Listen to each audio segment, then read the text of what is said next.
विघ्नहर्ता श्री गणेश, श्री गणेश, श्री गणेश। किंतु महाराज, ये कोई साधारण अनुष्ठान नहीं, महाअनुष्ठान है।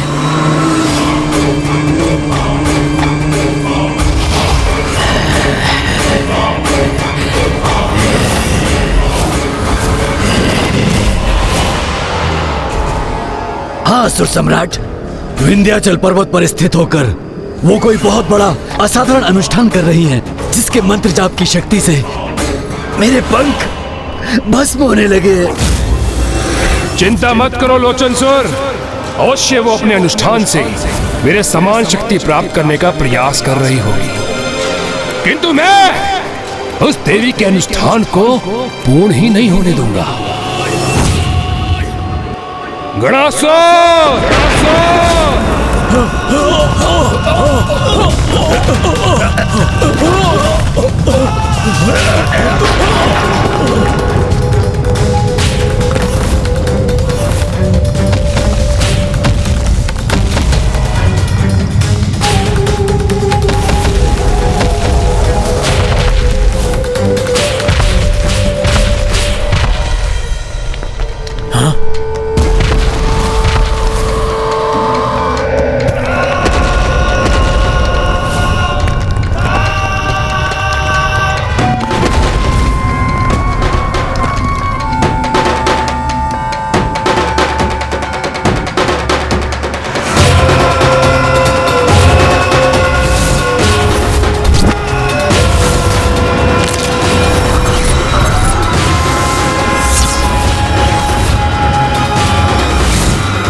क्या हुआ असुर सम्राट, अब क्यों स्मरण किया आपने मेरा?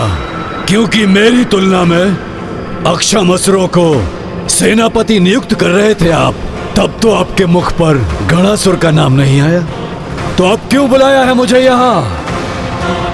क्योंकि मेरे सेनापति बनने से भी अधिक महत्वपूर्ण दायित्व सौंपना है तुम्हें। कहो, मेरे आदेश का पालन करने के लिए तैयार हो तुम?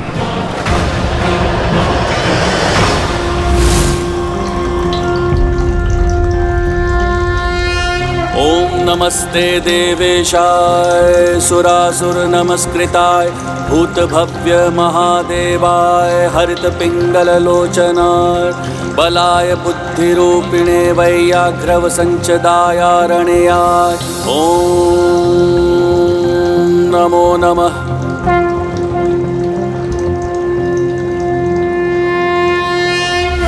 हमें शीघ्र ही अपनी रणनीति तैयार कर लेनी चाहिए, क्योंकि शीघ्र ही सूर्यदेव के प्रकट होते ही युद्ध का शंखनाद गूंज उठेगा। युद्ध के प्रथम दिवस आक्रामक नहीं, रक्षात्मक युद्ध ही करना चाहिए। यही सर्वथा उचित है कुमार कार्तिकेय। इससे हम शत्रु की वास्तविक शक्ति का अनुमान भी लगा सकेंगे। शक्ति का अनुमान लगाने के साथ विरोधी पक्ष की दुर्बलता का ज्ञान भी होना चाहिए हमें, तभी हमें युद्ध में सफलता प्राप्त होगी। शत्रु की दुर्बलता का भान तो हो गया है हमें, और ऐसी दुर्बलता का लाभ उठाने के लिए हम असुर तो पूर्ण रूप से निपुण हैं। वहां वो मूर्ख देवता अपनी रणनीति रच रहे होंगे, और मैं यहाँ तुम्हें अपनी छल नीति से परिचित कराऊंगा। उनकी छल नीति ही दुष्ट असुरों का सर्वाधिक महत्वपूर्ण अस्त्र है। इसीलिए हमें प्रत्येक क्षण सतर्क रहना होगा, क्योंकि दुर्गमासुर की कपट बुद्धि अवश्य ही किसी बड़े छल को जन्म देगी। एक कपट योजना करनी है हमें, जिससे वो देवता मूर्ख बन जाए। नाश लोचन, विनाश लोचन, सूर्योदय होते ही युद्ध के शंखनाद सुनकर तुम एक सेना की बड़ी टुकड़ी ले जाकर उन देवताओं पर आक्रमण कर देना, किंतु जब वो तुम्हारे आक्रमण का उत्तर दे, तब तुम उनके अस्त्र शस्त्र से आहत हुए बिना अपनी सुरक्षा सुनिश्चित कर पीछे हटते जाते। और इसके लिए मैं तुम्हें मायावी अस्त्र प्रदान करूंगा। परंतु असुर सम्राट, यदि सेना टुकड़ी के साथ ये जाएंगे तो हम आक्रमण कब करेंगे? तब जब देवता इनकी सेना का पीछा करते करते विंध्याचल पर्वत से बहुत दूर चले जाएंगे, तब नाश लोचन, विनाश लोचन तुम अपनी विनाशकारी ऊर्जा को आकाश में प्रभावित कर संकेत देना, और संकेत प्राप्त करते ही तुम चारों विभक्तासुर, विच्छल बुद्धि, दुमुखासुर और अभेदी उन देवताओं को चारों ओर से घेर लेना। और मैं असुर सम्राट, मुझे क्या इन सब का मुक्त रखने के लिए आपने बुलाया है यहाँ? असुर होना तो धीरज कैसे धारण करोगे, किंतु स्मरण रखो जो तुम्हें कार्य करना है उसका मार्ग ये चारों तैयार करेंगे। तो सुनो, जब नाश लोचन विनाश लोचन देवताओं को दूर ले जाने में सफल होंगे और ये चारों अपनी सेना के साथ उन्हें घेर कर एक स्थान पर बांध देंगे, तब तुम गुप्त रूप से अकेली पड़ी उस देवी के स्थान पर पहुंचकर उसका अनुष्ठान रोककर बलपूर्वक खींच के लाना मेरे समक्ष, जिससे स्वयं मैं अपने हाथों से उस देवी का वध कर सकूं। अवश्य असुर सम्राट, मैं समझ गया। मैं गणासुर अवश्य बंदी बनाऊंगा उस देवी आदिशक्ति को और प्रस्तुत करूंगा आपके समक्ष।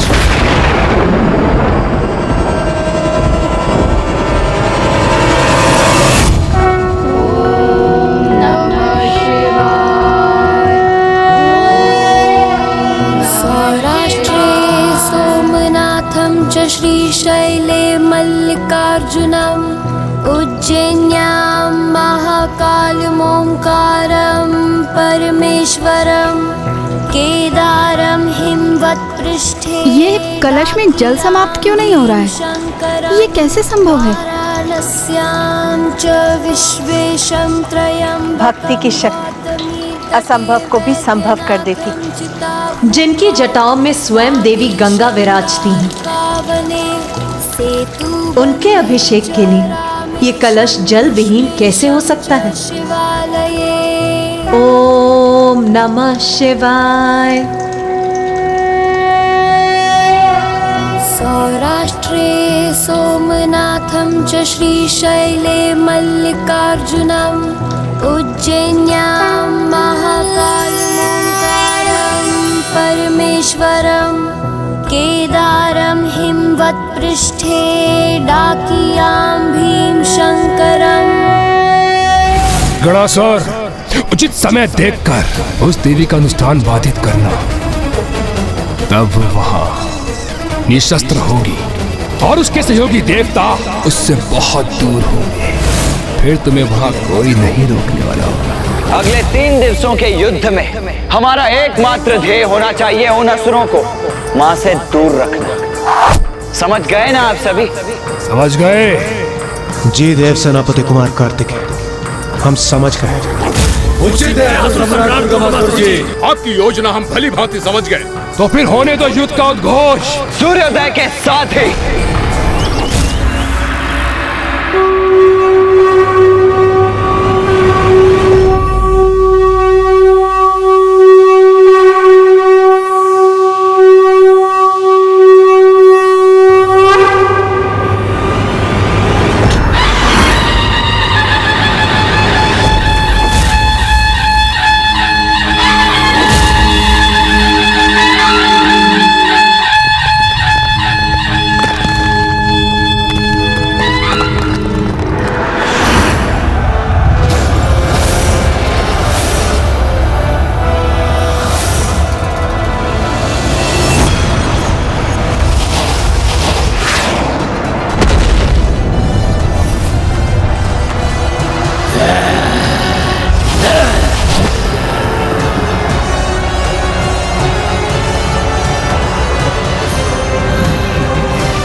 ये दुष्ट दुर्गमासुर कहीं दिखाई क्यों नहीं दे रहा है?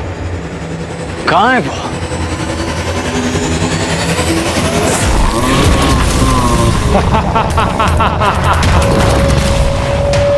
देवताओं, आज के इस प्रथम दिवस युद्ध में तुमको मेरे योद्धाओं से युद्ध करना होगा, जिससे मैं देख सकूं तुम में मुझसे युद्ध करने की योग्यता है भी या नहीं। रुकिए भैया,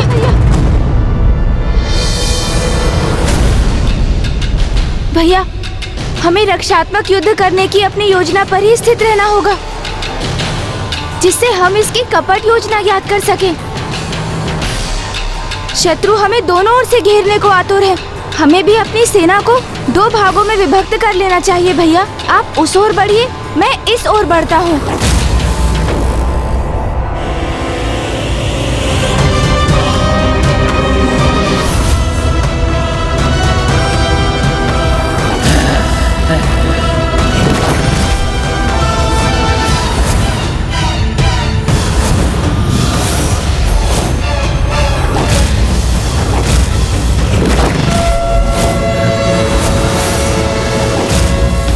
आक्रमण! जय माता आदिशक्ति! जय माता आदिशक्ति! जय माता आदिशक्ति! जय माता आदिशक्ति!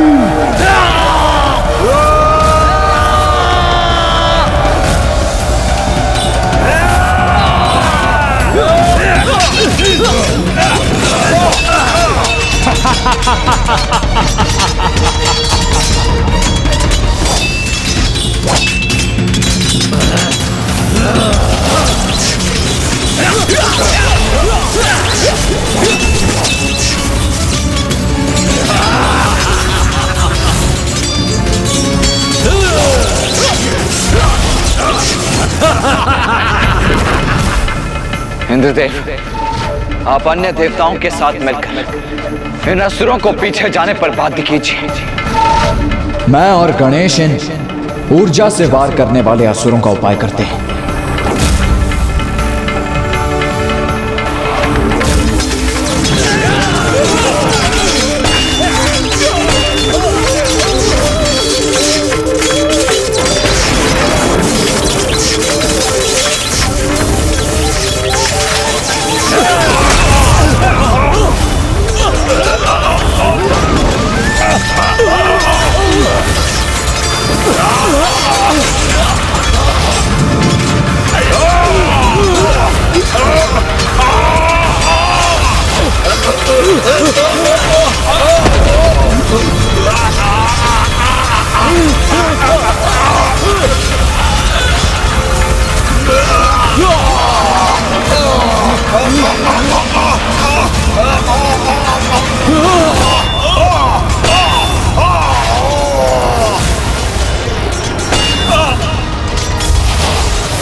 उचित है, सफल हो रही है मेरी युक्ति। ये देवता मुझे मूर्ख बनाना चाहते थे, किंतु मेरी योजना के अनुसार स्वयं विंध्याचल पर्वत से दूर होने पर विवश होकर मूर्ख बन रहे हैं। गणासुर!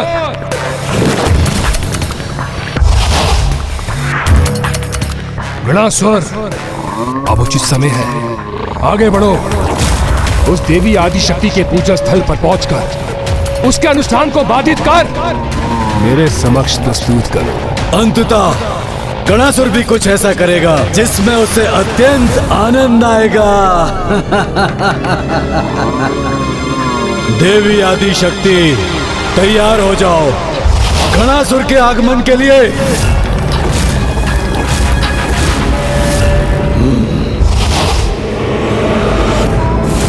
देवी आदि शक्ति, यथाशीघ्र गणासुर तुम्हारे स्थान पर पहुंचकर तुम्हारे अनुष्ठान को भंग करेगा और ये तुम्हारे देवता मेरे असुरों के साथ इस युद्ध स्थल में उलझे रहेंगे।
गजमुख तो मेरे निकट पहुंच रहा है, मुझे पीछे हटना चाहिए।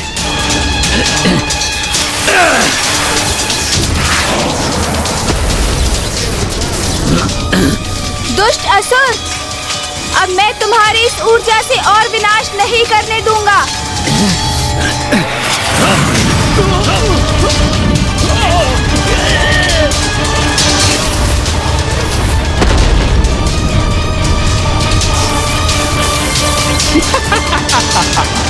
यही तो चाहता हूं मैं। और पीछे हटो और इनको आगे लेके जाओ नाश लोचन विनाश लोचन, जिससे गणासुर इस युद्ध स्थल को पार कर कर विंध्याचल पर्वत तक पहुंच सके। अब यही उचित समय है, मुझे यहाँ से निकल जाना चाहिए।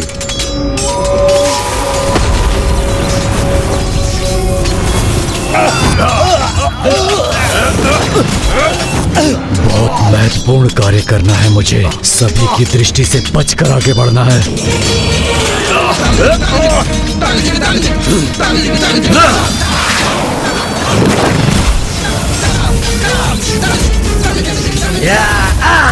इस दुष्ट ने तो और प्रबल ऊर्जा का संचार कर दिया, किंतु उसे भी थाम दूंगा मैं।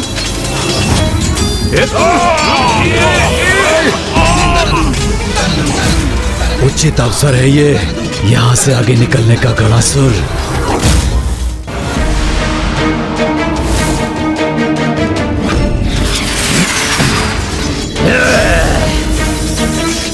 सभी देवताओं को छकाकर मैं उनकी दृष्टि से दूर यहाँ तक तो पहुँच गया। अब किसी प्रकार इस गजमुख बालक को भी छकाकर निकल जाऊं तो फिर कोई नहीं रोक पाएगा मुझे। ये कैसा आभास हो रहा है मुझे, जैसे कोई है और मैं उसे देख नहीं पा रहा हूँ। ये भ्रम था मेरा, अन्यथा जैसे किसी आसुरी शक्ति की उपस्थिति का आभास हुआ मुझे इन्हें भ्रमित करना ही होगा ताकि ये गणासुर को देख न सके, अन्यथा वो अपनी योजना में असफल हो जाएगा।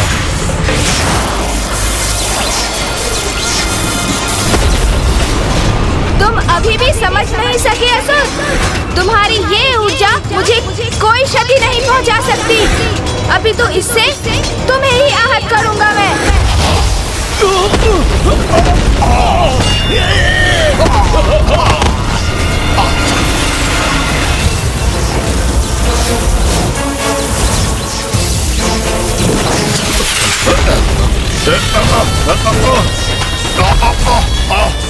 ये कैसा युद्ध कर रहे हैं ये असुर, निरंतर पीछे हट रहे हैं।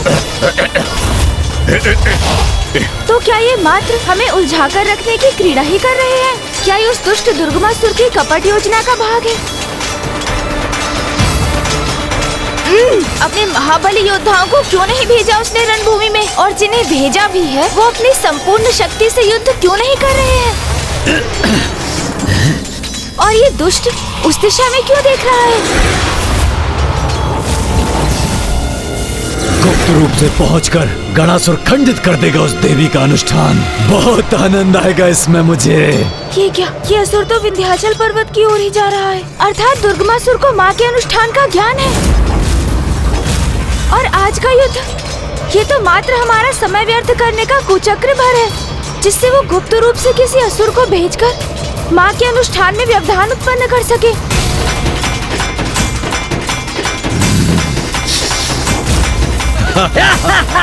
मात्र 2 महाबली असुर क्यों हैं यहाँ? अन्य सभी कहाँ हैं? और दुर्गमासुर स्वयं युद्ध क्यों नहीं कर रहा है? क्या छल है इसके पीछे? भैया, ये दुर्गमासुर का एक जाल है, जिसमें हमें उलझाकर दुर्गमासुर ने किसी असुर को माँ के अनुष्ठान में बाधा डालने के लिए भेजा है। और माँ ने तो प्रण लिया है कि इन दिवसों में वो अस्त्र शस्त्र कदापि धारण नहीं करेंगी। अर्थात वहाँ किसी असुर की उपस्थिति एक बहुत बड़े संकट का संकेत है भैया। उचित कह रहा है गणेश। माँ अस्त्र धारण नहीं करेंगी तो नव दुर्गा माता भी स्वयं माँ की ही अंश होने और पूजा में उनकी सहायक रहने के कारण माँ के समान ही अस्त्र शस्त्रों से दूर रहेंगी। ये कपट है इन दुष्ट असुरों का। इन दुष्टों से और अपेक्षा भी क्या की जा सकती थी? बहुत हुआ रक्षात्मक युद्ध, अब आक्रामक युद्ध करेंगे हम।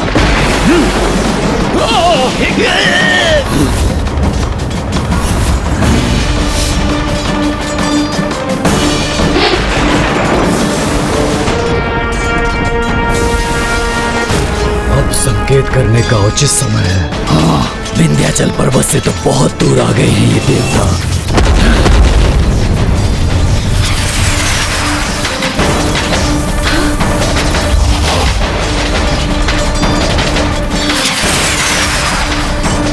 छल, बहुत बड़ा छल।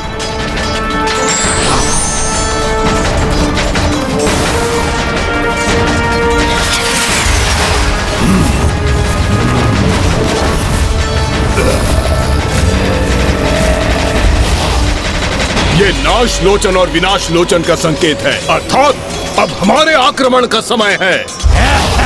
असुरों, इन देवताओं को इस युद्ध में इतना उलझा दो कि कोई गणासुर को रोक ना पाए और माता की पूजा भंग करने में वो सफल हो जाए।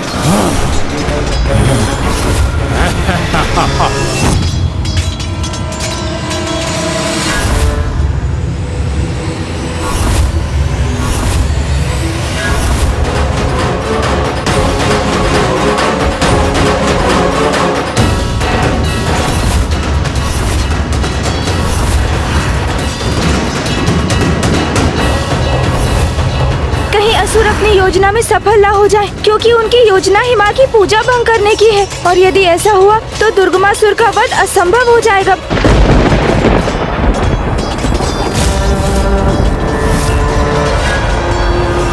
भैया, वो देखिए, वो दुष्ट असुर माँ की पूजा को भंग करने के प्रयास में लग चुका है। भैया, शेष असुर भी मात्र हमें छलने ही आए हैं, इसलिए हमें इनका पीछा कर समय व्यर्थ नहीं करना चाहिए। अभी तो उस दुष्ट को माँ के पास पहुँचने से रोकना चाहिए हमें। देवराजेंद्र, आप अन्य देवताओं के साथ मिलकर इन असुरों को इसी क्षेत्र में रोक कर रखिए। तब तक हम जाकर उस असुर को रोकते हैं जो माँ तक पहुँचने का प्रयास कर रहा है।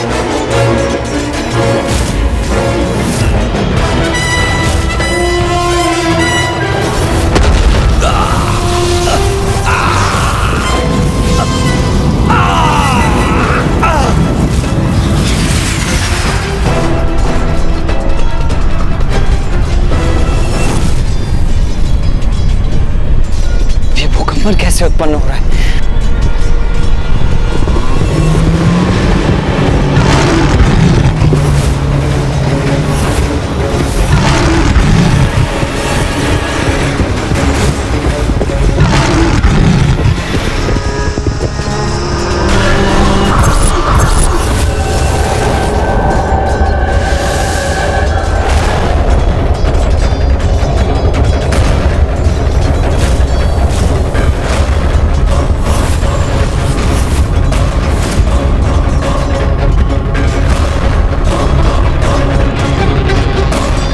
और असुर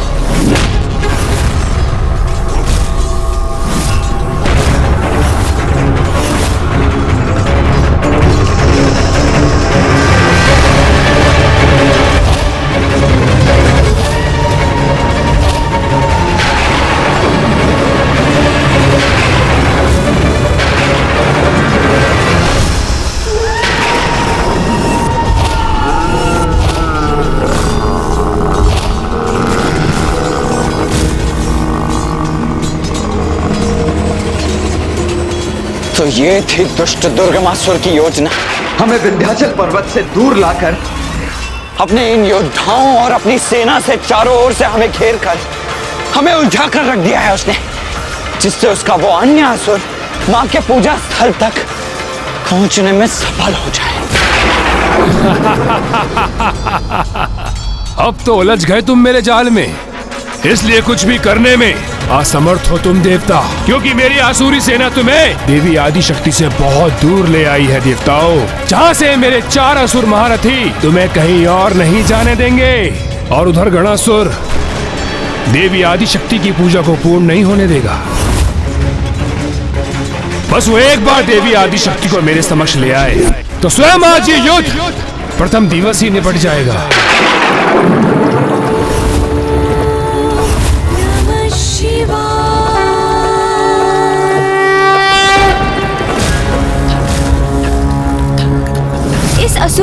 कपट जाल ने तो एक महासंकट में डाल दिया है हमें भैया। अब क्या होगा, क्या करें हम? मेरी योजना सफलता की ओर बढ़ रही है। प्रणाम असुर सम्राट। सम्राट, जो कार्य आपने हमें सौंपा था हमने वो पूर्ण किया। हाँ असुर सम्राट, ये देवता तो हमारे जाल में उलझ ही गए हैं। अभेद जिसका तन वो गैंडे के समान, आगे से मेरा अभेदी असुर आक्रमण कर रहा है उन पर, और उनकी बाईं ओर से उन पर संकट बनकर छाया है अष्टभुज विशाल बुद्धि, जिसकी बुझाओ और जिसके छल से कोई सुरक्षित नहीं, और दाहिनी ओर से अपने दोनों मुखों से विषैले द्रव्य का प्रवाह करता दुमुखासुर है, और उन सबसे अधिक घातक है विभक्तासुर, जो किसी को भी विभक्त कर सकता है। और धर गणासुर अति शीघ्र देवी आदि शक्ति के निकट होगा, भंग करेगा उसकी पूजा और पूर्ण करेगा मेरी योजना।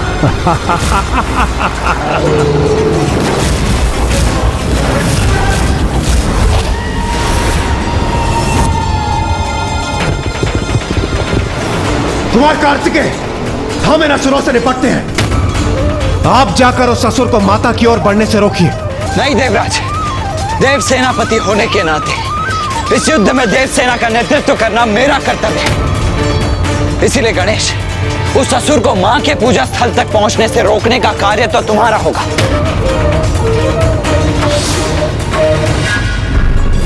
इंद्रदेव, मेरे कुचक्री व्यू को नहीं भेज सकोगे तुम, रोक नहीं सकोगे तुम गणासुर को, अवश्य पहुंचेगा वो उस देवी तक।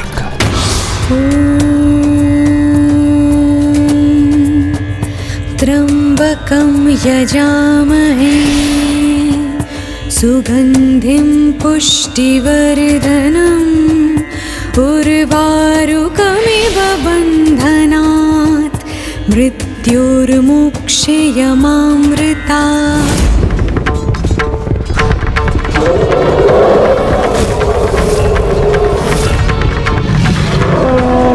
प्रथम पूज्य गणेश जी, इस दुष्ट असुर को मैं अभी आपके मार्ग से हटाता हूं।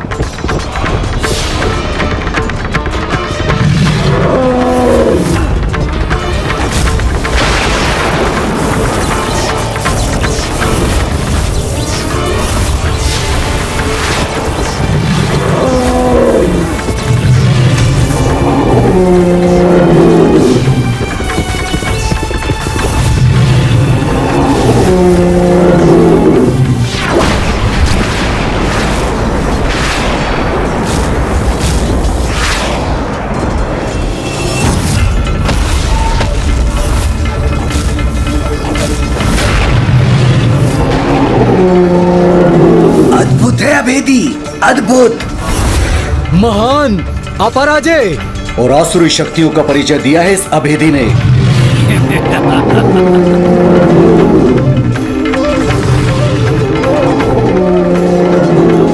देवराज, आप चिंता मत कीजिए, मैं आ रहा हूं आपकी सहायता के लिए। सहायता करोगे तुम इंद्रदेव की, किंतु मुझसे तुम्हारी रक्षा करने में तुम्हारी सहायता कौन करेगा?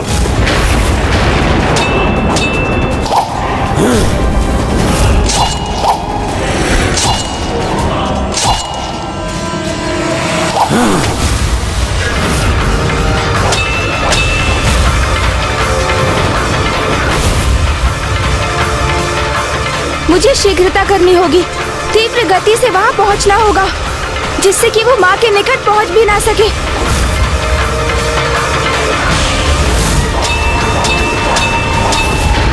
इतनी भी क्या शीघ्रता है गजमुख? आगे बढ़ने के पूर्व मेरा सामना तो कर लो। सावधान गणेश! उससे भेंट करने के स्थान पर तुम वहां कहां बढ़े जा रहे हो? इस असुर का उपाय मैं करता हूं देव सेनापति। उपाय तो मैं करूंगा तुम्हारा।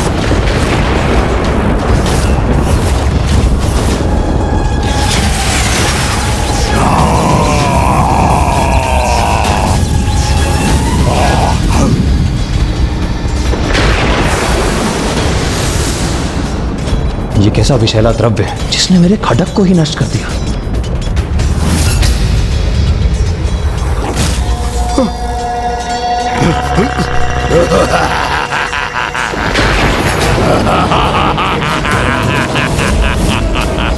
मेरी भुजाओं से बचकर कहां जाओगे देवताओं?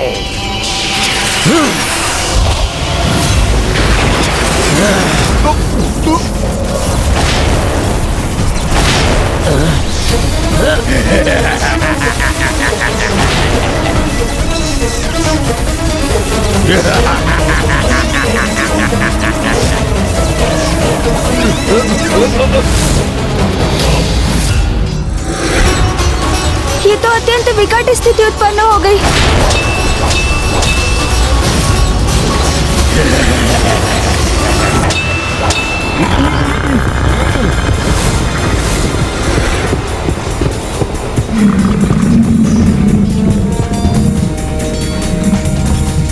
बहुत सोच विचार कर योजना बनाई है दुष्ट दुर्गमासुर ने, जिससे हम में से कोई माँ की ओर बढ़ते हुए उस असुर को रोक ना सके। इसलिए उसने अभी अपने महायोद्धा को युद्ध करने के लिए भेजा है।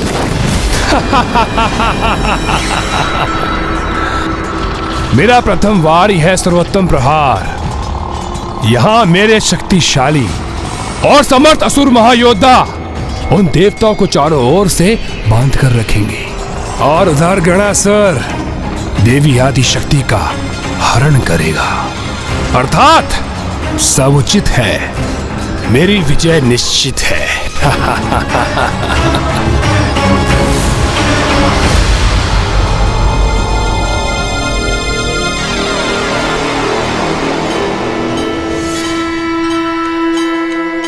अब निकट है मेरा गंतव्य स्थान। कर लो अब जितनी प्रार्थना करनी है देवी आदिशक्ति। गणासुर के आगमन होने के उपरांत किसी प्रार्थना का स्मरण नहीं कर पाओगी तुम।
अद्भुत प्रभाव है देवी आदिशक्ति द्वारा महादेव के जलाभिषेक का। जैसे जैसे देवी आदिशक्ति की पूजा पूर्ण होने के निकट पहुंचेगी, वैसे वैसे ये मेघ और भी घने होते जाएंगे।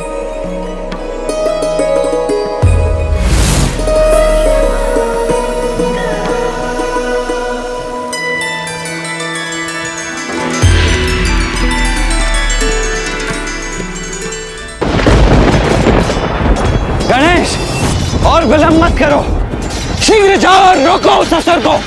हम इन असुरों को रोक लेंगे।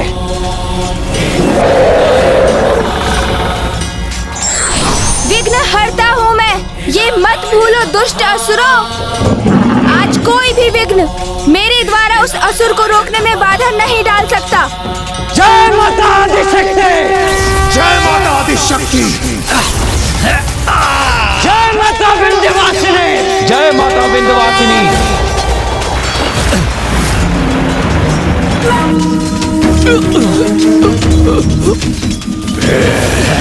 मैं भी देखता हूँ कि मेरी प्रचंड अग्नि को कब तक जकड़ कर रख सकेगा ये।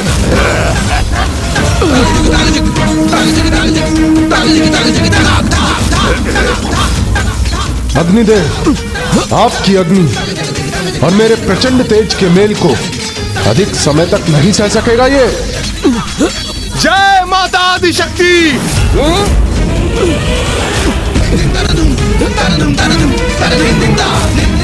जय मां आदिशक्ति। उन्मुख पवन को कौन बांध सका है अपनी मुष्टि और भुजा में मूर्ख? ये भ्रम है तुम्हारा देवताओं कि तुम इन चारों को पराजित कर सकोगे। कितना भी फड़फड़ा लो, किंतु तुम इन चारों को तनिक भी क्षति नहीं पहुंचा सकते।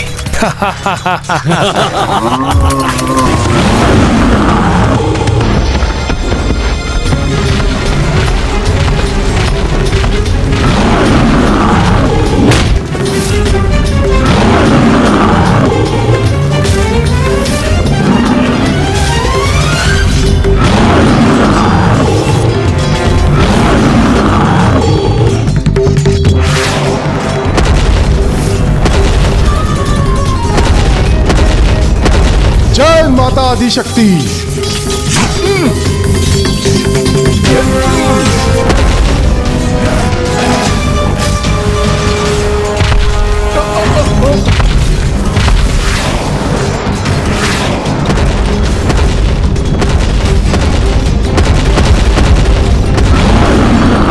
मेरे इतने शक्तिशाली प्रहार का भी तनिक भी प्रभाव नहीं हुआ इस पर। अभेदी हूँ मैं, मुझ पर किसी प्रहार का कोई प्रभाव नहीं होता, कोई नहीं भेज सकता मुझे। इसलिए अब तुम मेरे पांवों तले मसले जाने के लिए तैयार हो जाओ। कुमार कार्तिकेय, सर्वप्रथम इस दुष्ट ने मुझे चुनौती दी थी, इसलिए मुझे ही इसे आहत करने दीजिए।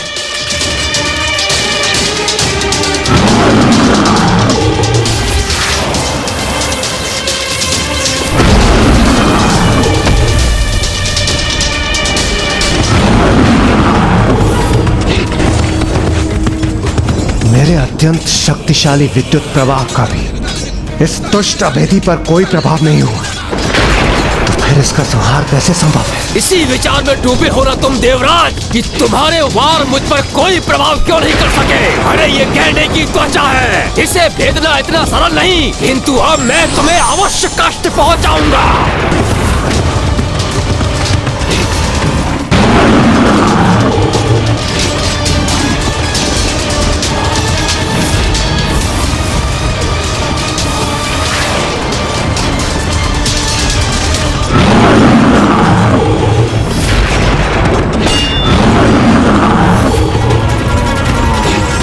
कुमार कार्तिकेय, आपकी शक्ति क्षण भर में इसके मस्तिष्क को भेद कर इसका अंत क्यों नहीं कर रही?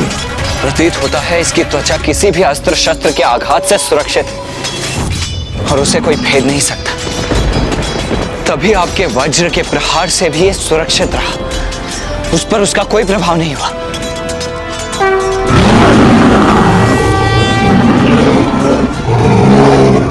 नहीं कुमार कार्तिकेय, आपकी शक्ति से अवश्य आहत होगा ये।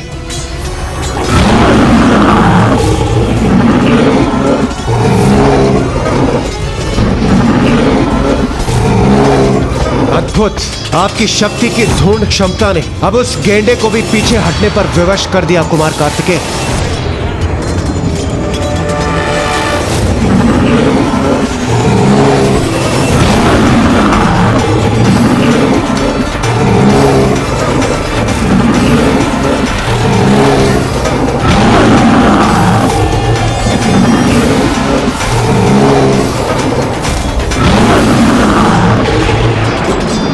अंततः एक असुर का अंत हो ही गया।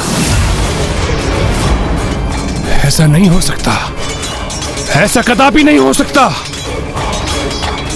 कोई विलंब नहीं होना चाहिए देवी आदिशक्ति को मेरे समक्ष प्रस्तुत होने में।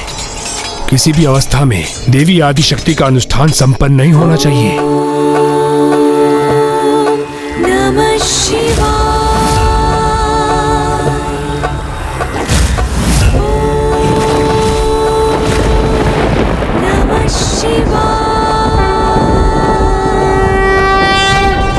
विछल बुद्धि, उस गजमुख बालक को गणासुर तक पहुंचने से रोको, तभी संभव होगा ये। इसे तो मैं रोक के रहूंगा।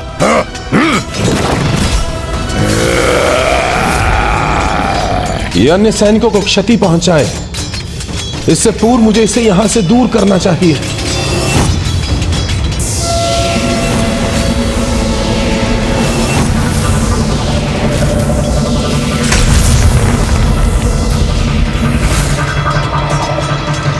अब ये उस गुफा में बंदी हुआ, हमारी एक और चिंता दूर हुई।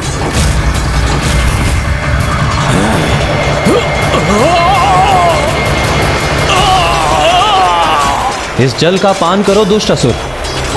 जगत के साथ साथ ये तुम्हारे लिए भी अत्यंत उत्तम है, क्योंकि इस जल का पान करने से तुम्हारे भीतर का विषैला द्रव्य समाप्त हो जाएगा अथवा बाहर आ जाएगा।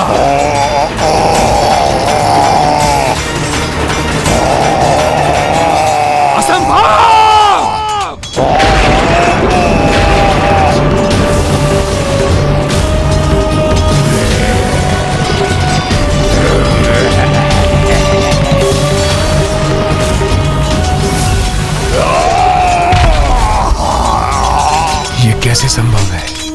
ये मेरे अति शक्तिशाली महान योद्धा है, गणासुर के समान, जिनका सामना करना किसी के लिए भी असंभव था। उन्हें कैसे निष्क्रिय कर दिया इन देवताओं ने?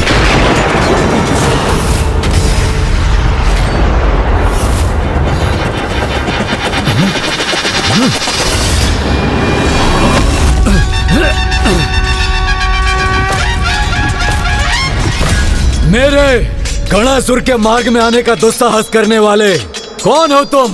धर्म पथ पर चलने वालों के लिए विघ्नहर्ता, किंतु तुम जैसे अधर्मी और दुष्टों के लिए विघ्नकर्ता।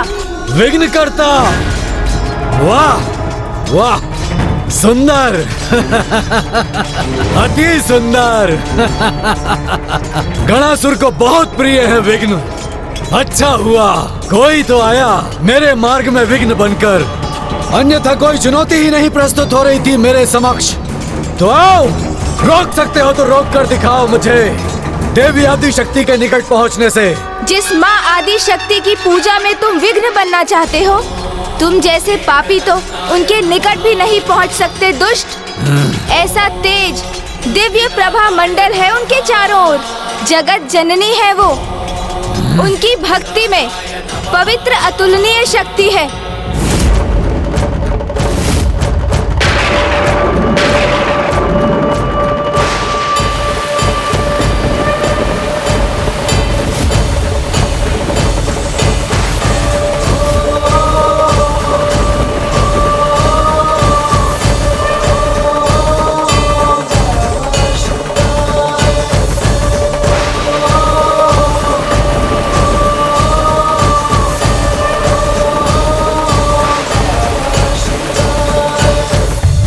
मुझे नहीं रोक सकोगे तुम। सुरक्षित रहना चाहते हो तो हट जाओ मेरे मार्ग से। रोकूंगा ही नहीं दुष्ट, अपितु तुम्हें यहाँ से दूर भी भगा दूंगा। माँ के निकट तुम्हारी छाया भी नहीं पहुँचने दूंगा मैं। बस, अब मुख से नहीं मुष्टि प्रहार से संवाद करेंगे हम। मुझे नहीं रोक सकोगे तुम। सुरक्षित रहना चाहते हो तो हट जाओ मेरे मार्ग से। रोकूंगा ही नहीं दुष्ट, अपितु तुम्हें यहाँ से दूर भी भगा दूंगा। माँ के निकट तुम्हारी छाया भी नहीं पहुँचने दूंगा मैं। बस, अब मुख से नहीं मुष्टि प्रहार से संवाद करेंगे हम।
अपनी वास्तविक शक्ति को जागृत करो मूर्खों! और दिखाओ इन देवताओं को कितना असाधारण सामर्थ्य है तुम्हारा।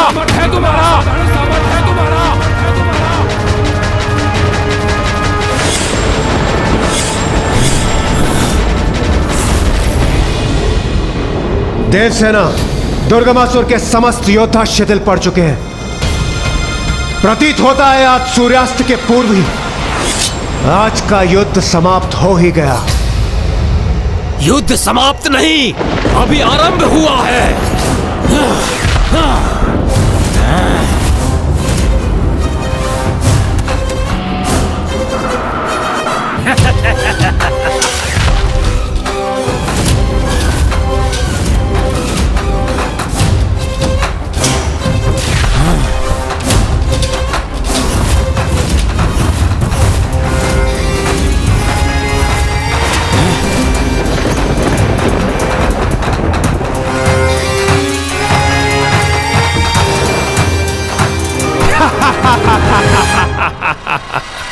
मेरे दुर्गमासुर के महायोद्धा है ये। अब ये तुम्हें पराजित करेंगे दुष्ट देवताओं।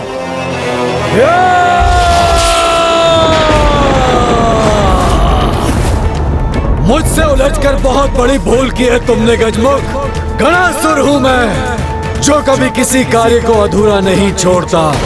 और आज देवी आदिशक्ति को उनके पूजा स्थल से हरण कर अपने साथ ले जाने का लक्ष्य भी अवश्य प्राप्त करूंगा मैं। तुम यही ऐसे वचन बोलते रह जाओगे मूर्ख असुर, और उधर माँ की पूजा संपन्न भी हो जाएगी।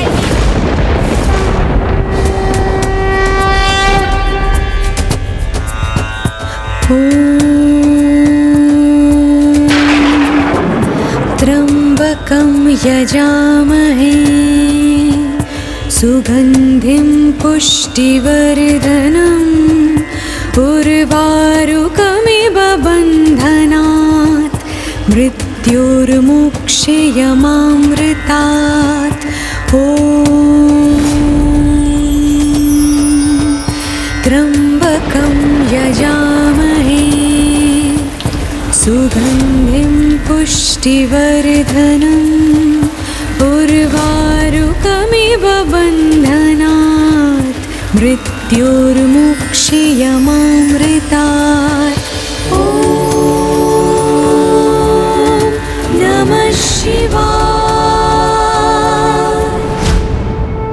ऐसा प्रतीत होता है कि देवी आदिशक्ति द्वारा किए गए जलाभिषेक का जल मेघ का रूप लेकर महादेव तक पहुंच गया है, और वही मेघ उन पर बरस कर देवी आदिशक्ति की ओर से उनका जलाभिषेक कर रहा है।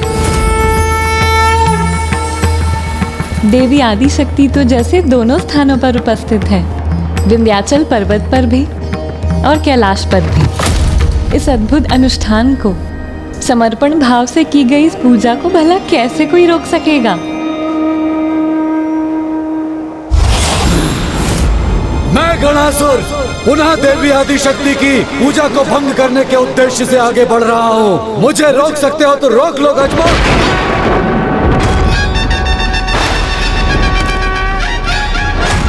अपने अंत के उदाहरण को इतने निकट देखने के उपरांत भी सद्बुद्धि नहीं जागृत हुई ना तुम में? अभी भी दुष्टता का त्याग नहीं किया ना तुमने? तो स्मरण रहे, अब तुम्हारा अंत और भी समीप आ गया है दुष्ट। अंत तो आज तुम सभी का होगा, आज ही सूर्यास्त के पूर्व। इसलिए तुम सभी के जीवन में अब अधिक समय शेष नहीं है। सूर्यास्त में अब जितना भी समय शेष है ना, वो हमारे नहीं, तुम सभी के अंत के लिए पर्याप्त है।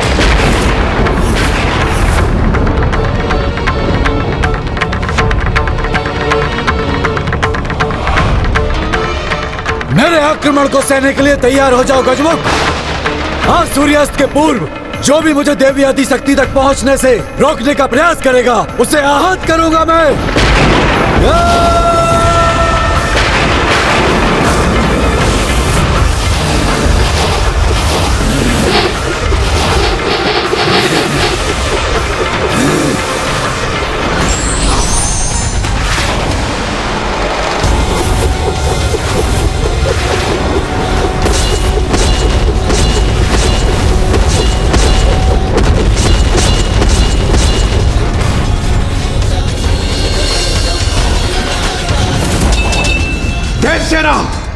सूर्यास्त होने में बस कुछ ही समय शेष है।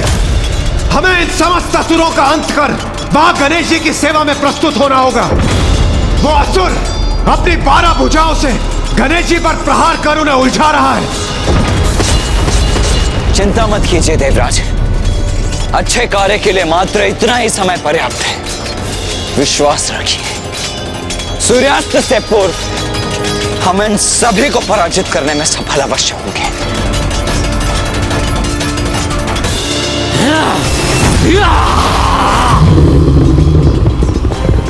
मैं अभी अपने वज्र से विद्युत शक्ति का संचार करता हूं।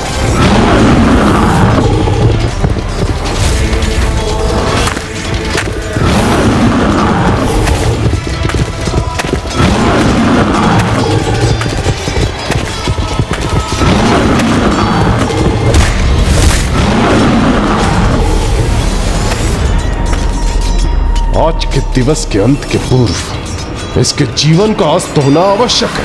आज तुम्हारे लिए सूर्य सदा के लिए अस्त हो जाएगा देवताओं।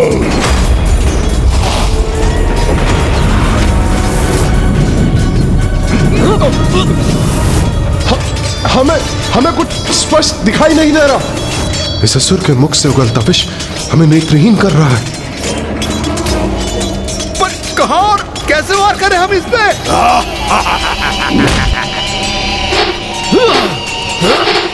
मैं विचल बुद्धि हूं, जिसकी बुद्धि में छल और विष भरा है।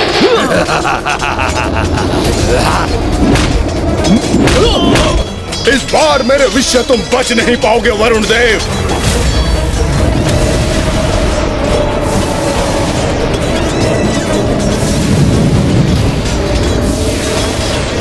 ये तो मुझे स्वयं पर लक्ष्य साधने का अवसर ही नहीं दे रहा है।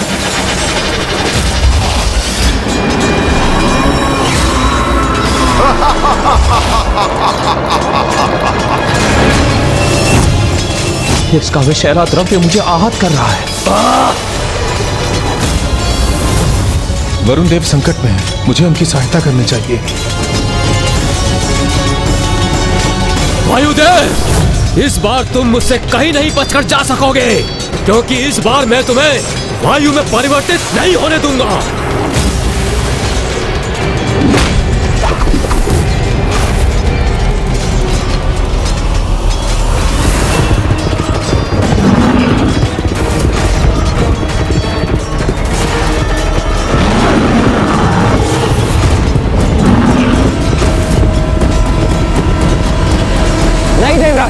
आप देव सेना की सुरक्षा सुनिश्चित कीजिए और सूर्यास्त होने से पूर्व ही इस युद्ध स्थल को इन असुरों से रिक्त कर दीजिए। इस असुर से तो मैं स्वयं निपट लूंगा।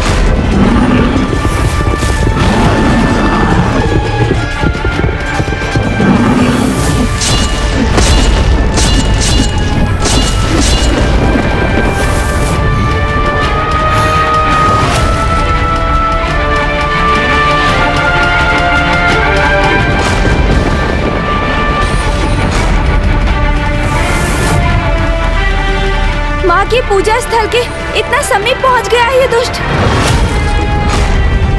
इसे तो किसी भी उपाय से रोकना ही होगा मुझे।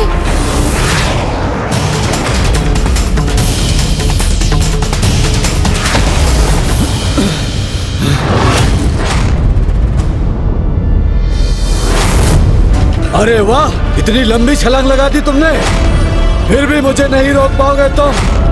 अब देखते हैं मेरी गति का सामना करने की शक्ति है तुम में अथवा नहीं।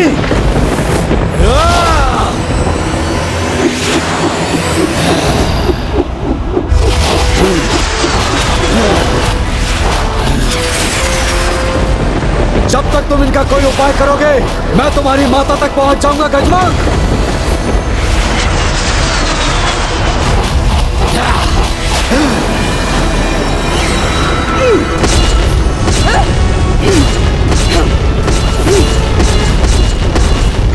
छल से युद्ध करना तो हम असुरों का स्वभाव है।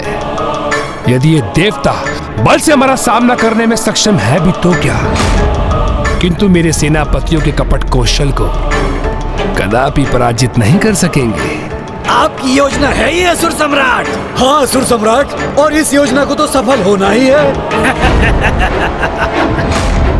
बस इतना ही तो चाहिए मुझे कि गणासुर उस देवी आदि शक्ति तक पहुंचकर उसे मेरे समक्ष प्रस्तुत करे।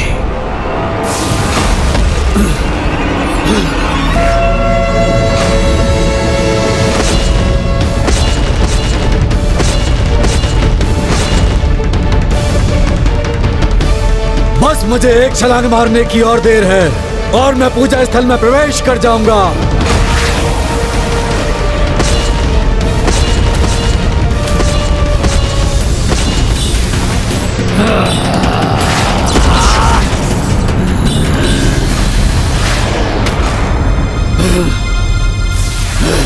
ये सुरक्षा कवच गणासुर को नहीं रोक पाएगी। अभी ध्वस्त कर देता हूं इसे।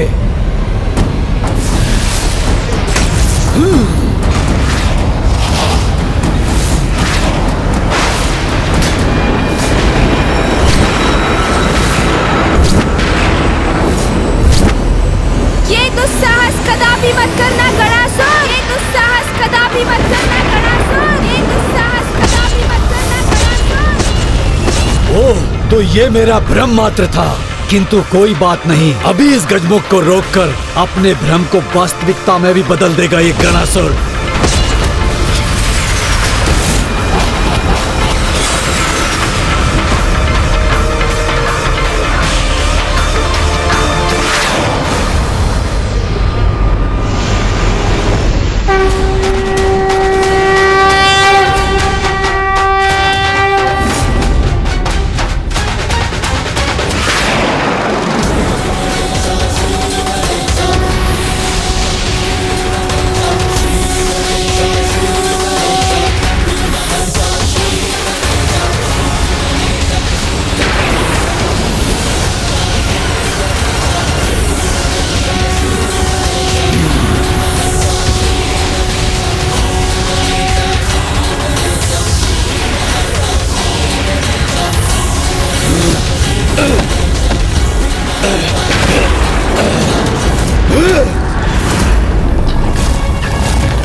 मेरे साथ ऐसी दृष्टता की तुमने, अब देखो उसका क्या दंड देता हूं मैं तुम्हें। तुम्हारे अपराधों के दंड भुगतने का समय तो तुम्हारा है गणासुर।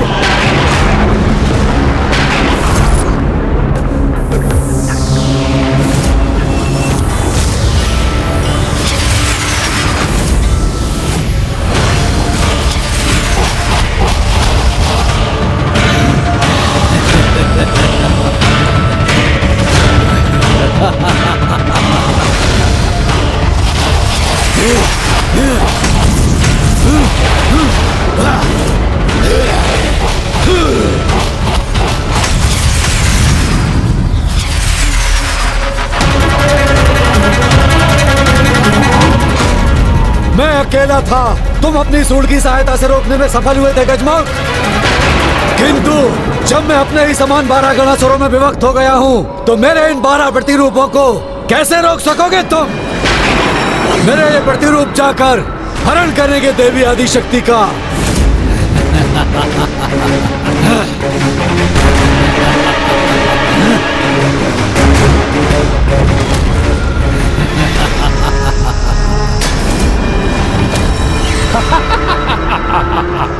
अब अवश्य सफल होगा गणासुर।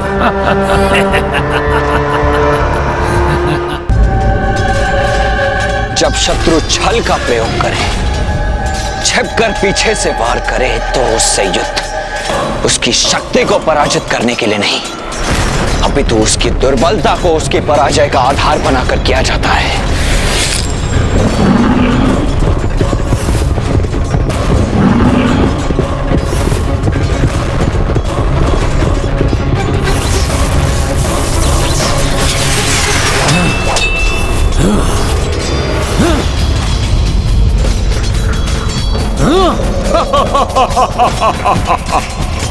ये दुष्ट अपना विषैला द्रव्य बाहर फेंक कर स्वयं पीछे हट रहा है, जिससे कि ये उसके संपर्क में न है।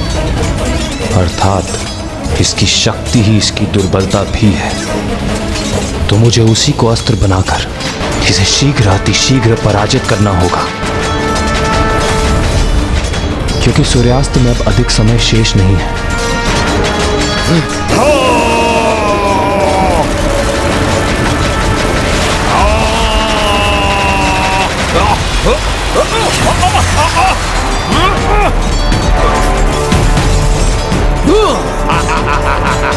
सूर्यदेव, अग्निदेव, इस असुर की सबसे बड़ी दुर्बलता इसका अहंकार है। मैं उसी का लाभ उठा के इसे बोलने पर विवश कर दूंगा। उसके पश्चात केवल उसका स्वर सुनकर हम उसमें लक्ष्य साधेंगे और इसी प्रकार आज के युद्ध की समाप्ति से पूर्व ही हम उसे परास्त कर देंगे।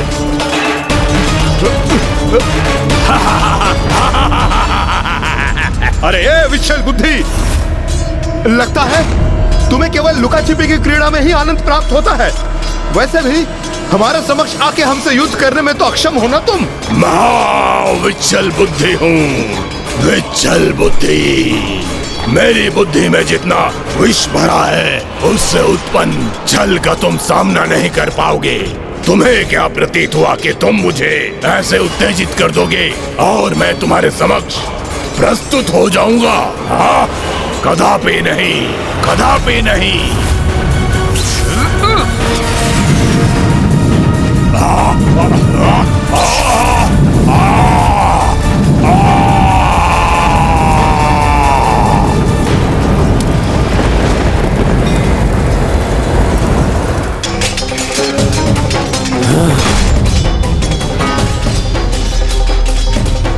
यदि ये कुछ भी विभक्त कर सकता है तो स्वयं को भी तो कर सकता है।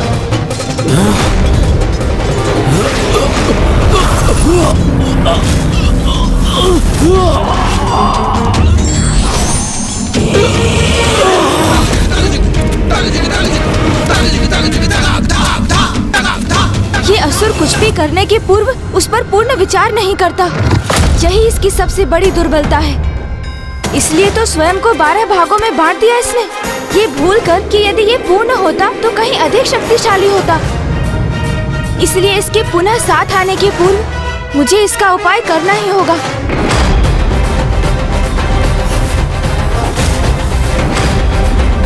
अब तुम अपने स्थान से तनिक भी हिले तो अंत हो जाएगा तुम्हारा दुष्ट।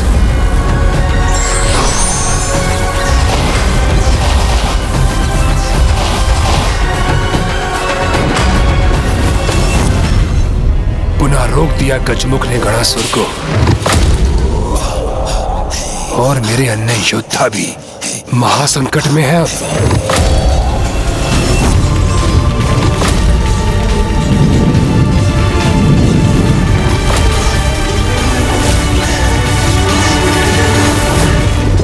कहा था ना मैंने, आज सूर्यास्त से पूर्व ही तुम अपने काल के दर्शन करोगे।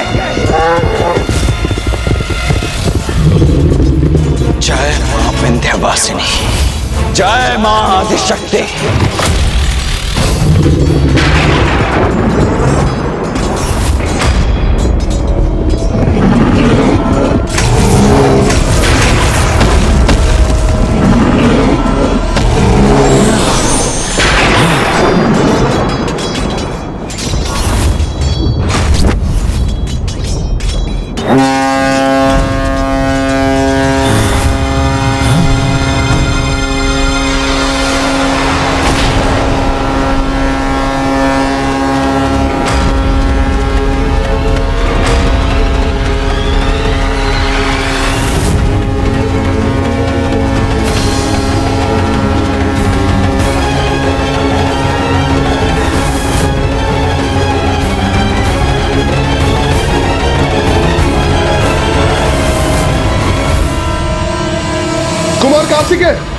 इसने तो समय से पूर्व ही तुरुही बजाकर आज के युद्ध की समाप्ति का संकेत कर दिया।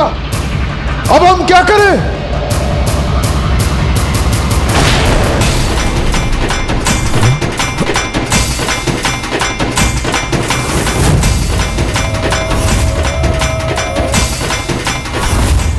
यह सर्वथा अनुचित है। यह अवश्य असुरों की कोई न कोई चाल है। मेरे विचार से हमें अपना आक्रमण रोकना नहीं चाहिए। किंतु हम युद्ध के नियमों का उल्लंघन नहीं कर सकते। यदि उसके अनुसार हमारा विरोधी युद्ध विराम हेतु तुरही बजा दे, तो फिर उस दिवस के लिए हम भी युद्ध रोकने के लिए बाध्य हैं।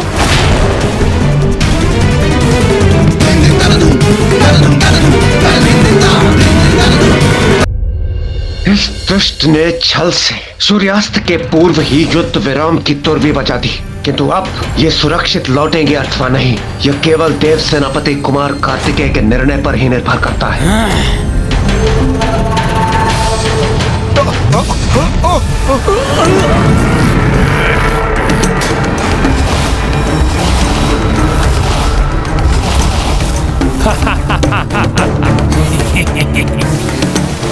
मुझे तो यही ज्ञात था देवताओं। युद्ध नियम के अनुसार दोनों पक्षों में से किसी के भी दोहरा युद्ध विराम का नाद ध्वनित होते ही युद्ध रोक दिया जाता है, किंतु तुम्हारी मुद्राओं को देखकर तो ऐसा प्रतीत हो रहा है कि तुम अपने नियमों का पालन करना ही नहीं चाहते। अरे युद्ध विराम का नाद नहीं सुना तुमने? तो क्या तुम्हारे निकट आकर पुनः उत्पन्न करूं उसे, अथवा मान लूं कि तुम स्वयं अपने नियमों का उल्लंघन करने के लिए तत्पर हो, किंतु इतना समझ लो, नियमों का पालन नहीं करोगे तुम तो मैं भी उन्हें भंग करने के लिए मुक्त हो जाऊंगा। नियम तो तुमने भंग किया है दुष्ट, क्योंकि निर्धारित ये हुआ था युद्ध विराम केवल सूर्यास्त के साथ होगा, किंतु तुमने उसके पूर्व ही युद्ध समाप्ति की घोषणा कर दी। देवराज इंद्र, दुर्भाग्यवश जहां मैं स्थित हूँ वहां से देखो तो सूर्यास्त हो चुका है। कोई मूर्ख ही होगा जो अस्त हो चुके और अस्त हो रहे सूर्य में भेद करने में असमर्थ होगा। मूर्ख पुकारो तो धृष्ट कपटी, कोई प्रभाव नहीं पड़ता मुझे, किंतु तुम्हें क्या करना है उसका निर्णय लो। यदि नियम का उल्लंघन किया तुमने तो हम नियम विहीन होकर रात्रि में भी युद्ध करेंगे और रात्रि में ही तुम्हें पराजित कर देवी आदिशक्ति पर आक्रमण कर उनकी पूजा के प्रथम दिवस पर ही उनकी पूजा को खंडित कर दूंगा। नहीं इंद्रदेव, कुछ मत कहिए, भूल हमारी ही थी और हम देवता युद्ध के नियम का उल्लंघन कर धर्म की अवहेलना कदापि नहीं करेंगे।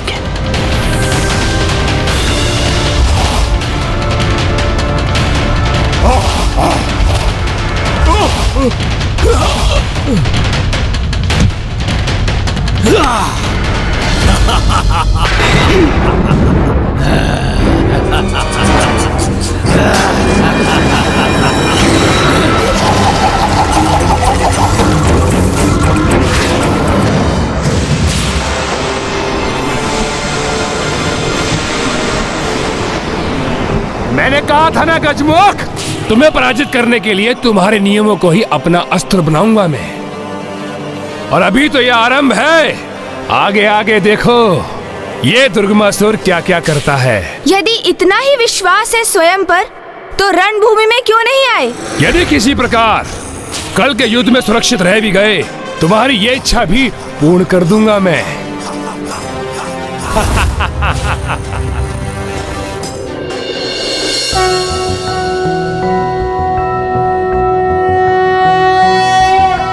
सौराष्ट्रे सोमनाथं च श्रीशैले मल्लिकार्जुना नागेशं दारुकावने सेतुबन्धे च रामेशं भुष्मेशं च शिवालये।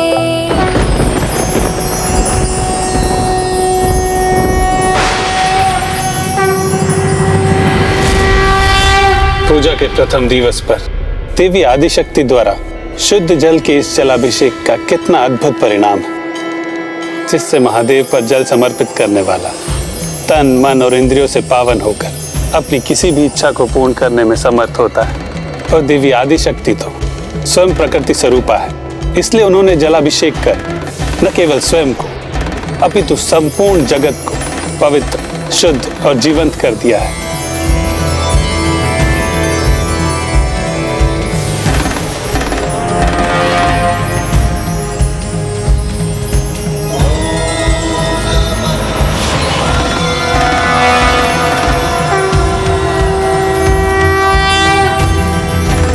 जिनका अंतर इतना शुद्ध और पवित्र हो जाता है, उनके भीतर से एक अनुपम तेज प्रकट होता है और फिर शुद्धता की वही आभा उनके विचारों में प्रदर्शित होती है।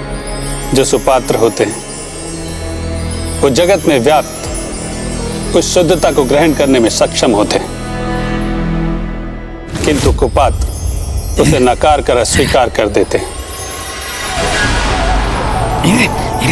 क्या है ये? कैसी ऊर्जा है ये? दूर करो मुझे इससे।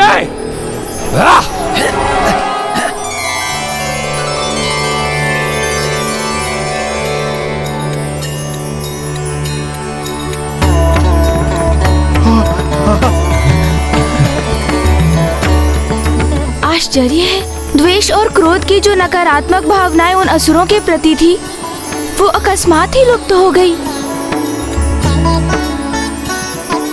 और मेरे भीतर अपार दिव्य ऊर्जा एवं विचारों की शुद्धता का आभास हो रहा है। मुझे ये अवश्य माँ के द्वारा किए गए जलाभिषेक का ही परिणाम है। हाँ गणेश, मुझे भी एक अद्भुत शांति का आभास हो रहा है। ऐसा प्रतीत हो रहा है जैसे एक और दिवस के युद्ध के लिए हमारे भीतर अतिरिक्त ऊर्जा और शक्ति का संचार हो गया है।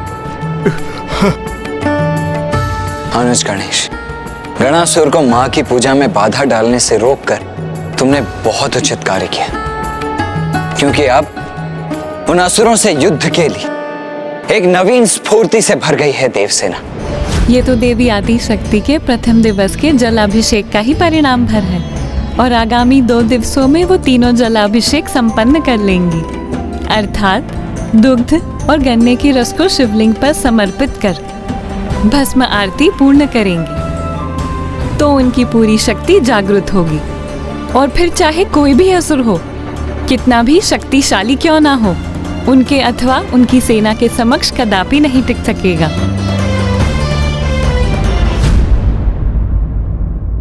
निर्णायक नहीं था आज का युद्ध, किंतु फिर भी हमने उससे सीखा कि कभी भी अपने शत्रु को कम नहीं आंकना चाहिए। उन असुरों की शक्ति को ही नहीं, अभी तो उनकी छल बुद्धि को भी पराजित करना है हमें। अर्थात अब आगे का युद्ध हमें और संयम के साथ लड़ना होगा। उचित है भैया, किंतु अभी भी उन असुरों की वास्तविक गुप्त दुर्बलता का भान कहाँ हुआ है हमें, जिससे हम उनका विनाश संभव कर सके। अजय है मेरे असुर सेनापति, उन्हें तनिक भी कोई क्षति नहीं पहुंचा सकता। और आज के युद्ध से वो देवता इतना तो समझ ही गए होंगे, उस गजमुख के कारण मेरी योजना सफल नहीं हो सकी, किंतु जो आज नहीं हुआ वो कल अवश्य होगा। कल के दिवस स्वयं तामसिक माता मेरी सहायता करेगी, तब देखता हूँ वो गजमुख भला क्या करता है। तुम कहना क्या चाहते हो अनुज गणेश? यही भैया कि आपका शक्ति वेल, जो कठोर से कठोर शिलाओं को भी भेद सकता है, वो उस दुष्ट अभेदी को तनिक भी क्षति नहीं पहुंचा सका।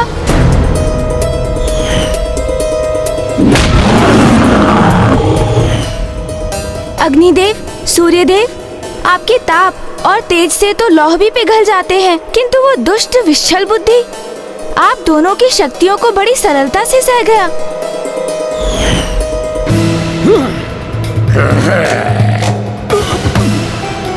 और वायुदेव, वरुण देव, इंद्रदेव, आपके अस्त्र भी उन दुष्ट असुरों का संहार करने में असफल रहे। अवश्य इन सभी के पास कोई ऐसा वरदान है जिससे ये सुरक्षित रह सके। हम उन्हें क्षति पहुंचाने में सफल तो हुए, किंतु भैया अभी भी हमें उनके अंत का कोई उपाय ज्ञात नहीं। और यही कारण है कि दुर्गमासुर ने इन्हें अपने महायोद्धा सेनापति पद पर उन सभी को स्थापित किया है, क्योंकि इन सभी की मृत्यु का कोई ना कोई भेद अवश्य है। अर्थात जब तक हम उनका भेद ज्ञात नहीं कर लेते, हम हमारे शत्रु को केवल आहत ही कर पाएंगे, उनका अंत नहीं कर सकेंगे। और ये युद्ध इसी प्रकार चलता रहेगा। गणेश जी, आप यही कहना चाहते हैं ना? माँ की 2 दिवसों की पूजा अभी शेष है, और किसी भी अवस्था में इन 2 दिवसों में हमें इन असुरों का अंत कर माँ के कार्य को सरल बनाने का प्रयास करना है।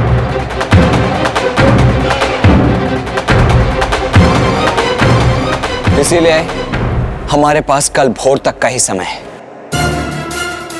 जिसमें किसी न किसी उपाय से हम इनके समस्त भेद ज्ञात कर लें। भैया मैं अभी आया। गणेश, गणेश, गणेश जी, यहाँ इतना गंभीर विचार विमर्श चल रहा है, इसके मध्य में ही ये गणेश जी कहाँ चले गए?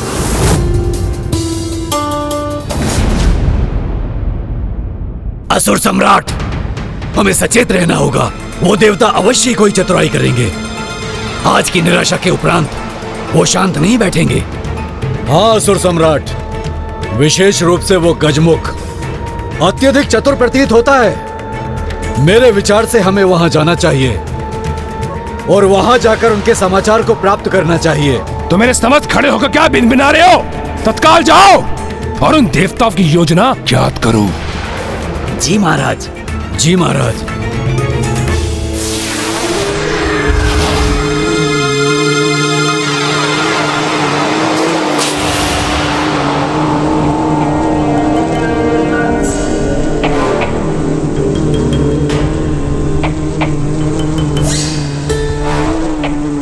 देवताओं से उनकी गुप्त योजना ज्ञात कर ये सूचना मैं पहुंचाऊंगा सम्राट तक। नहीं भ्राता, ये समाचार तो मैं दूंगा उन्हें और उनके मुख से अपनी प्रशंसा प्राप्त करूंगा। और मुझे ज्ञात है कि ये समाचार हमें कहाँ प्राप्त होगा। जिस शिविर में वो कल थे, आज भी हमें वहीं मिलेंगे।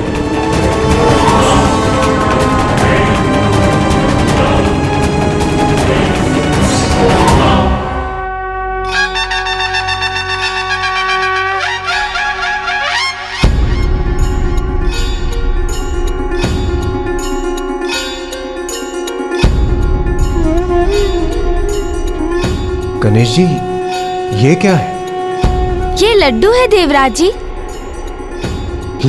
लड्डू? और इनकी सुगंध से ये स्वादिष्ट प्रतीत हो रहे हैं ना? ये क्या अनुज गणेश, हम सभी को असुरों के संहार की युक्ति का विचार करने में व्यस्त कर तुम स्वयं के उदर को भरने की चिंता में व्यस्त हो। नहीं नहीं भैया, मैं तो उसी समस्या को लेकर गंभीर चिंतन कर एक निष्कर्ष पर पहुंचा हूँ।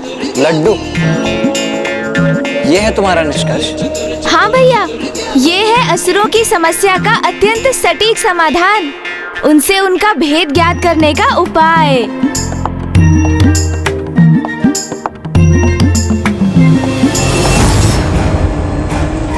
मैं तुमसे पूर्व पहुंचा हूँ तो असुर सम्राट को ये समाचार मैं ही दूंगा।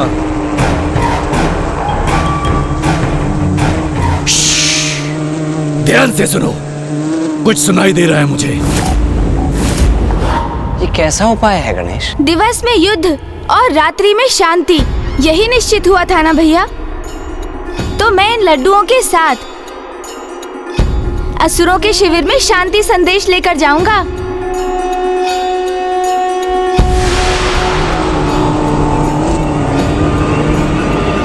हमारे वहां पहुंचने पर वो अपने अस्त्र शस्त्र भले ही उठा लें, किंतु इन लड्डुओं को देखकर वो स्वयं नीचे हो जाएंगे, क्योंकि भूखे होंगे ना वो भैया।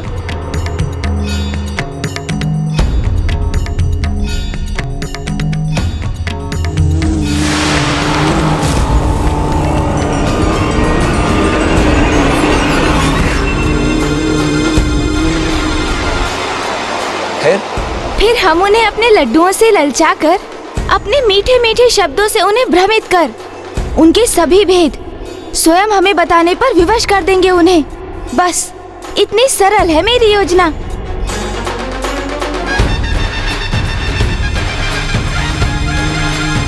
किंतु ये योजना तो तभी सफल हो पाएगी ना गणेश, जब उन असुरों को इस योजना की तनिक भी भनक तक ना हो।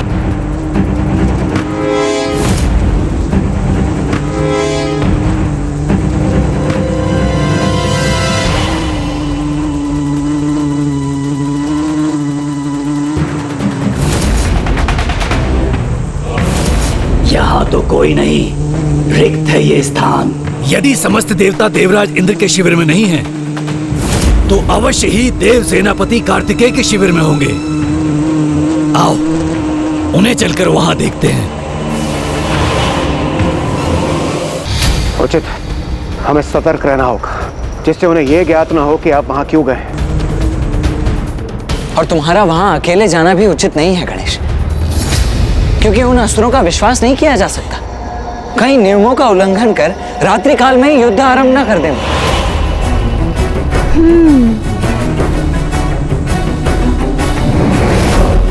गणेश, तुमने अनेकों बार प्रमाणित किया है कि कठिन परिस्थितियों में शांतिपूर्वक विचार करने से किसी भी समस्या का समाधान निकल ही आता है। इसीलिए मैं भी तुम्हारे साथ चलूंगा। उचित है भैया, एक से भले फिर दो।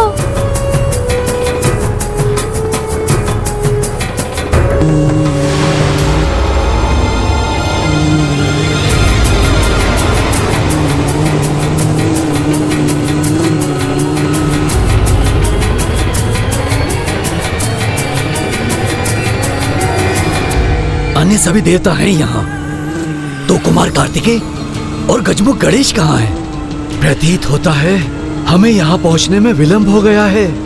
वो अपनी योजना क्रियान्वित कर चुके हैं।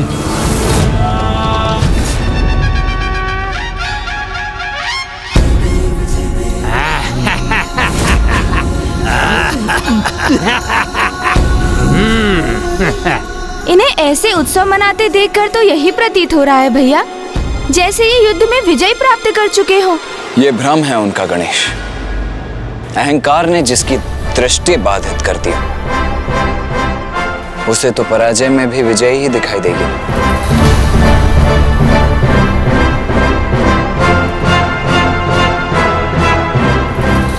आज के समान मेरे सेनापति पुनः विजयी हो और देवताओं की टोली उन्हें तनिक भी क्षति न पहुंचा सके और देवी आदि शक्ति तक पहुंचने का उपाय प्राप्त हो। उनके प्रथम दिवस की पूजा संपन्न तो हो चुकी होगी, किंतु 2 दिवस की पूजा को मैं बाधित कर सकूं, उसके लिए मुझे तामसिक माता की सहायता लेनी होगी। अब मैं सर्वशक्तिशाली हूं। युद्ध में विजय प्राप्ति के लिए अपनी उस शक्ति का प्रयोग कैसे करूं, इसमें तो वही मेरा मार्गदर्शन कर सकती है।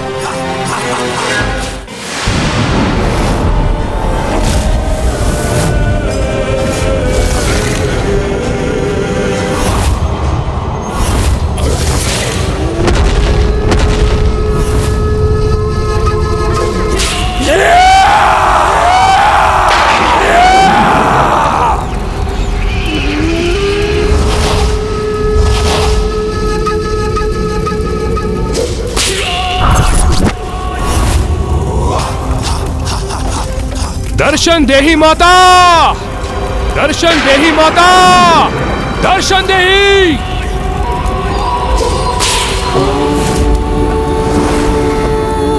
नमः शिवाय।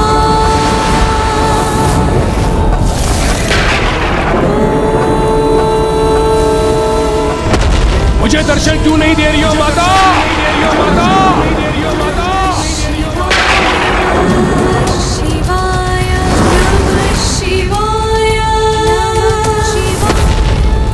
मेरा स्वर नहीं पहुंच रहा क्या आप सब? नहीं पहुंच रहा क्या आप सब? नहीं पहुंच रहा क्या आप सब? माता, माता, माता। ओम नमः शिवाय। दर्शन देही माता, दर्शन देही, दर्शन देही, दर्शन देही।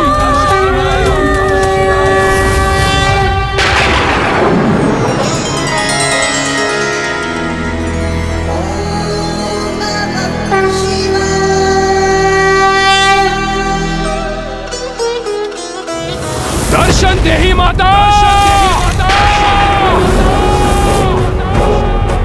दर्शन देही माता, दर्शन देही माता, दर्शन देही। आज इस दुष्ट की पुकार तामसिक माता तक कदापि नहीं पहुंच सकेगी, क्योंकि तामसिक माता माँ के साथ पिताश्री अर्थात जगत पिता महादेव की पूजा में लीन है।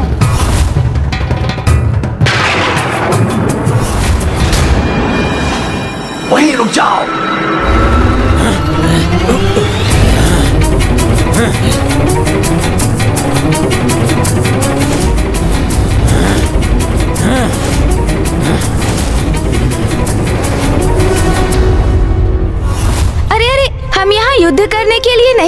असुर जी जो आप ऐसे सावधान हो गए?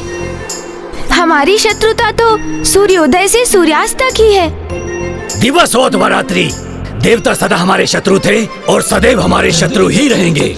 असुर जी, हमें शत्रुता निभानी होती तो हम इस युद्ध विराम के समय कोई अस्त्र शस्त्र धारण कर यहाँ पहुँचते ना, किंतु हमारे हाथ में तो लड्डू की टोकरी है।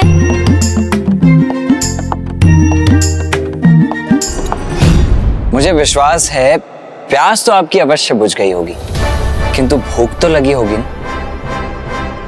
तो लीजिए, खाइए लड्डू।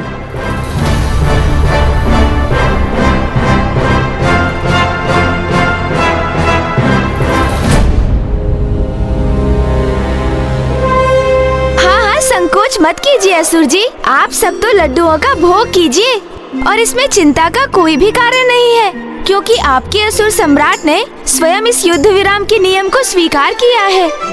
चतुर चतुर चतुर चतुर ज्ञानी। हाँ, खाइए ना, खाइए।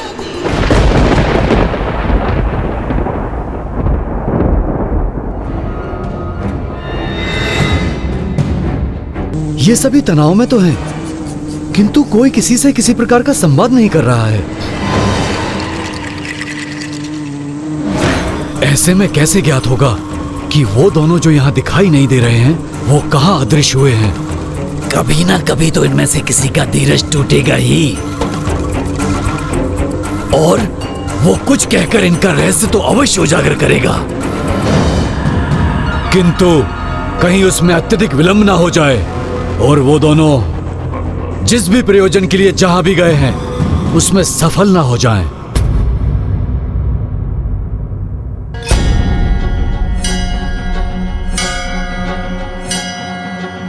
जिस उद्देश्य से मैं यहाँ आया हूँ उस योजना में मुझे सफलता तो अवश्य ही मिलेगी दुष्ट असुरों।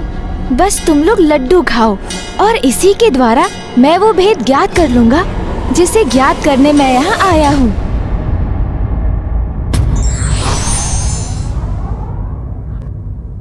कभी कभी कठिन से कठिन प्रतीत होने वाला कार्य भी एक सरल युक्ति से सिद्ध हो सकता है।